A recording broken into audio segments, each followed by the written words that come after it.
What was the best moment you've seen where the real world hit a spoiled rich kid? Hi Reddit guys, subscribe now, or I will tell you how rich I am.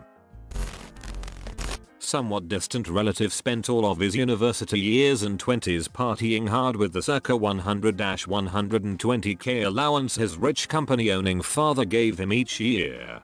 He'd travel the world each year going to Bali, Thailand, Europe, every year Oktoberfest, just rampaging.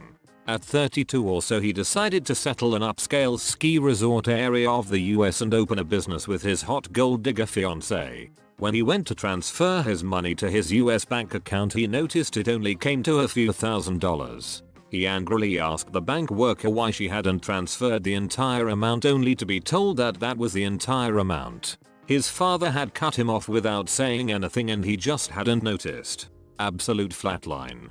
And then, I need more. Heavy drugs, self-pity, and finally recovery with only a small side dish of enlightenment. Absolute flatline. Pretty sure he died, man. Legendary, mate. While working in a casino here in Las Vegas, a herd of girls came to my window, and one proceeded to tell me about a great birthday party itinerary that her dad had paid for her 18th birthday, with no adult in the party. Just a bunch of teenage girls, out in Vegas, where none of them could do anything, because none of them were 21. I couldn't even check them into their reservation. They start yelling and screaming at me. I calmly call security, and security tells them they can either go play in the arcade or even try to find a hotel off the strip that will take them in out being 21. The anger turns to tears. The security guard is unmoved. That's their parents' fault. A stupid 18th birthday gift. People do it all the time, though. LOL. Really? I mean I feel like any single person who has been to Vegas knows that it's kinda unless you are 21 plus with some cash to burn. My best moment was when I got hired by a pair of Woodside, CA parents to transition their horrible 18-year-old into the realities of real life, something that evaded both of them. My first action was to take away his platinum, limitless, credit cards. He threw a tantrum that lasted several days. Where am I going to get money? Get a job. My parents will fire you. They didn't. When he realized that boundaries and budgets had been set in stone, and that he not only had to pay the bills, the rent, but taxes too, he headed straight to college to wait out the next 4 years. He is still a little jerk, but at least he has a job and an education now. How does one get into this line of work? I was the nanny while working through my PDD, so I came to it indirectly. There is a whole workforce of folks who do this. Word of mouth and next door. Get paid to tell rich brats to grow up. Where do I sign? The thing is, the way I see it, you have not only tell these fricks to grow up, but he's somewhat successful at it. Sounds like a nightmare to me. I had a roommate my freshman year of college that came from an incredibly rich oil family from the Middle East. I remember him having the hardest time adjusting to not having someone else prepare him food. I remember waking up one morning and going to the kitchen and seeing him try to eat eggs and toast he had just prepared himself. He asked me how I normally prepare fried eggs, because his tasted really crunchy. Turns out he had just cracked the egg hole into the pan and prepared it shell and all. I couldn't stop laughing, but felt really bad for the dude. At least he tried. True. He was a good dude.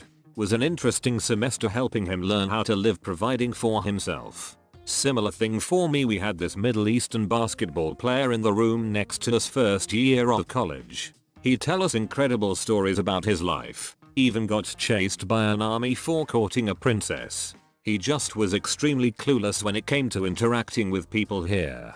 Super nice guy, I hope he's doing okay.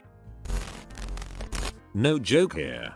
Back in high school, 90s, this kid got a brand new Chevy Camaro. I had an old ass 80s Pontiac Phoenix that had the straight six. It was by far not a racing car, but this tool was just looking to brag at what he got compared to the busted cars we got.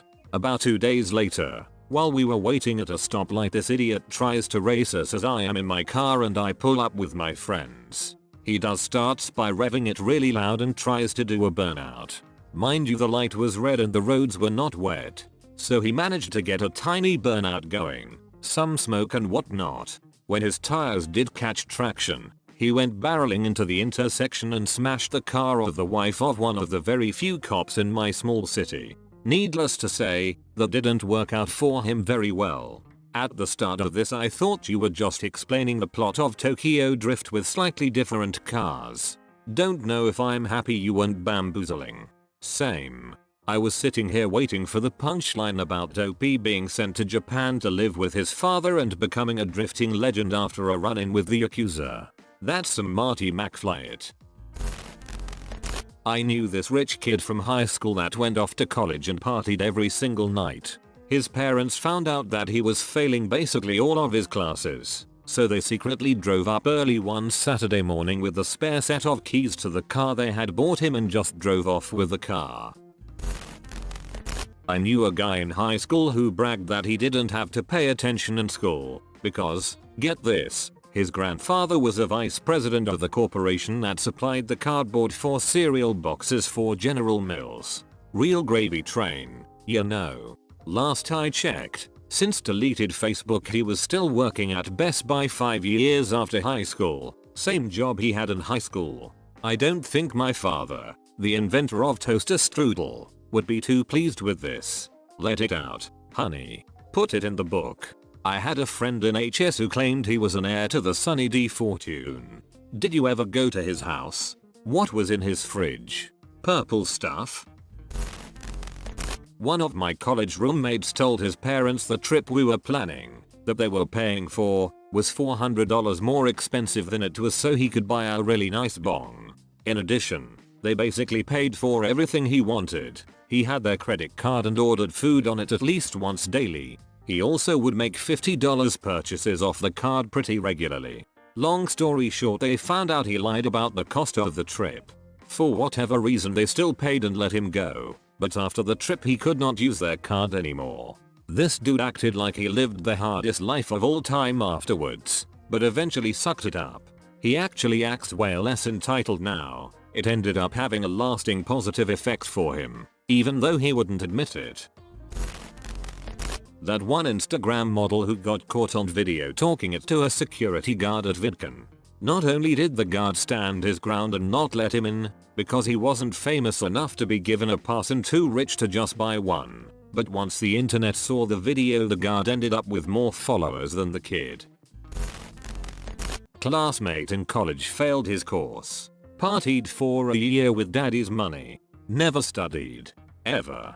Thing is, inheriting his father's construction company, 2 quarries, a fleet of trucks and equipment, depended on him manning up and passing the class. All he had to do was learn the basics of mechanical diagnostic and repair, and be set for life. He just needed to pass one class. Talk about wasted opportunities. One course, he failed 4 or 5 classes. All were needed to graduate. Oh, I see. Administration and faculty at a university refused a substantial offer of endowment money from a couple that wanted their son enrolled as an art major. Their son couldn't meet the minimum scholastic entrance requirements and he had little aptitude for art. Still, with their millions, he thought money would buy his way to an easy degree as an art major. He was dumbfounded to receive a notice of non-admittance. Cries in German. Someone is gonna pay for this down the road. I grew up with rich kids and still keep in touch with a few of them. One guy's father owned the most prestigious law firm in town. He said his life changed the moment he called his father from jail, the second time it happened. His father said, "Well, sorry to hear you got arrested, good luck," then hung up. He said getting locked back into his cell was the singular moment that completely turned his life around. That's a good life lesson. Sounds like the dad cares, but wants his son to actually grow up to be a good successful person.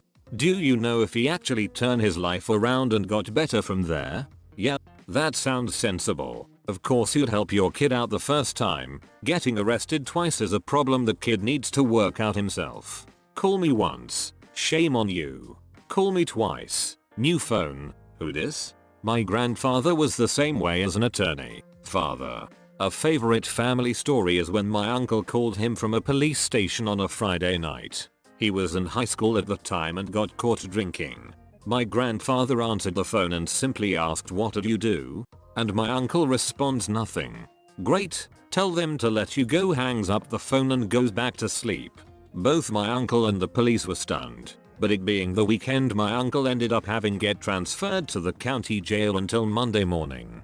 The police from the jail called my grandfather on Monday morning and said, "You've got to pick the pool kid up." His time in jail wasn't particularly traumatic, but it taught him a pretty valuable lesson in how principled my grandfather was. Had he been honest and just admitted what he did, he wouldn't have been in that situation. Probably on the BBC yesterday when Prince Andrew got the it kicked out of him for an hour about his association with Epstein. When did you last speak with Ghislaine? Summer, late spring, early spring. When did Epstein get arrested? July. Yes, before July. Where were you on the 10th of March 2001? Pizza Express Woking. LOL. Okay Reddit guys, subscribe now, or I will tell you how rich I am.